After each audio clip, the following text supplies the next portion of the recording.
Welcome, this is Carrie Schell from On Point Quilter. As we look to celebrate the end of a decade, learn how to draft your own clock using PolyDraw and Applique elements within Electric Quilt. After you've opened Electric Quilt, select New Project. Label this one Watching the Clock and select OK. Select Design a Block from Scratch. Select New Block, Pieced in Applique, followed by Poly plus Applique. In the Precision toolbar, change the block width and height to 12 by 12. If you're on the PolyDraw tab, start by selecting the grid rectangle, change it to 12 by 12, select the Polyline tool, and we will draw a 1-inch square. Each patch must be drawn separately in PolyDraw. You always double-click to start, do a single click at each of the other nodes, and a double-click to finish. The start and the stop points must be exactly the same. Then switch to the circle grid. Set the number of rings at 6 and the number of spokes at 36. Every one of the nodes for our shapes must match one of the intersections of the rings and the spokes. If we use PolyArc rather than Polyline, we're going to follow the curvatures if there is an arc. If we had selected Polyline, EQ will provide a straight line instead of a curve. Select the PolyArc tool and draw a wedge patch that is 2 spokes across and 5 rings deep. Remember to double-click to both start and stop. Then draw a second wedge. This one should be 1 spoke across and 5 rings deep. The next patch will go 2 spokes across, but it will be only 1 ring deep.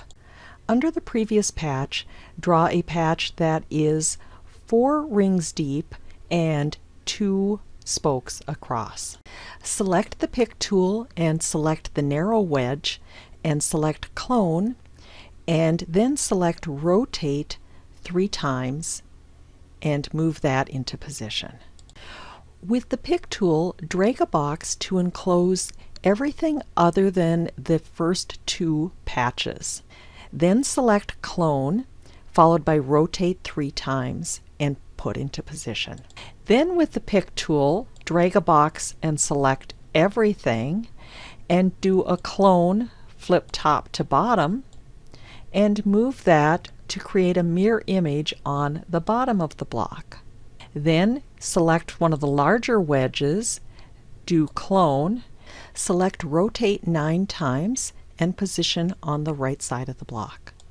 With the pick tool, select everything other than the first and last wedge, select clone, followed by flip left to right, and move it to the left side of the block.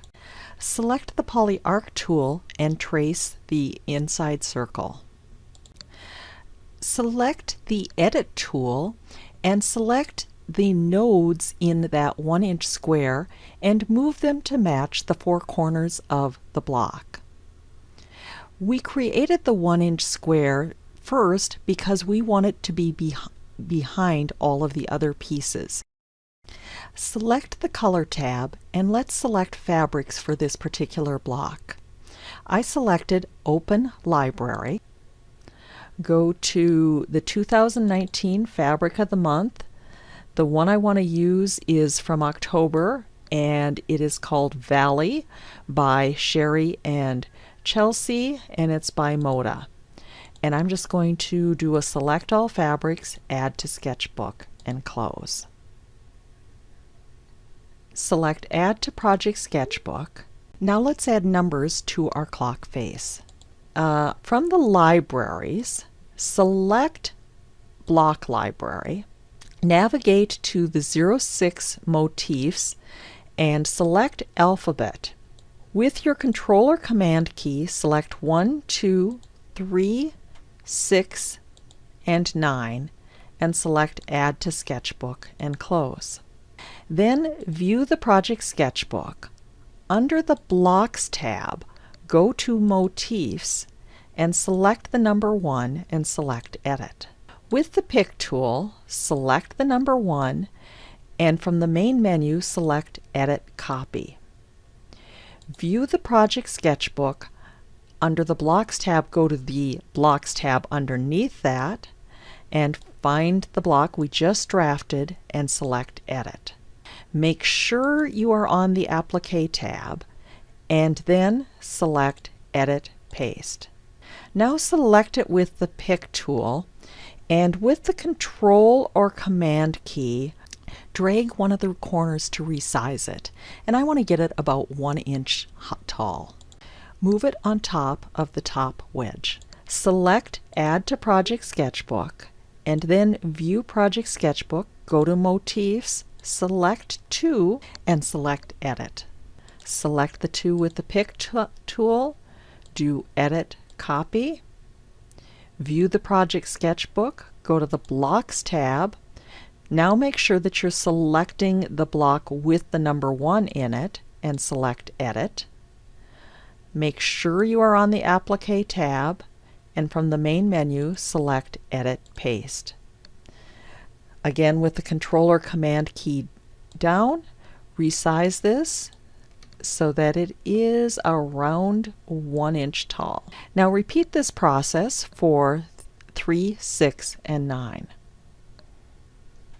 Then select the Shapes tool and select the equilateral triangle, and using the Control or Command key, drag an arrow, and the Control or Command key will keep that perfectly straight. Then, under the Shapes tool, select the square and do the same. And that's a little bit big, so I can select it with the Pick tool and just make it narrower. Then I'm going to take the equilateral triangle and I am going to bring it to the front. Then select both pieces of the clock hand and select Clone. With the Control or Command key, I'm going to increase the size, and then I'm going to click on the center, which will engage rotation. Drag one of the corners to rotate and move the hand into position. And I'm going to select Send to Back. Then go to the Color tab and color this. Select Hide Show Quilt Patch Lines, followed by Add to Project Sketchbook. To learn more about using Electric Quilt, please check out my online training at www.onpointquilter.com.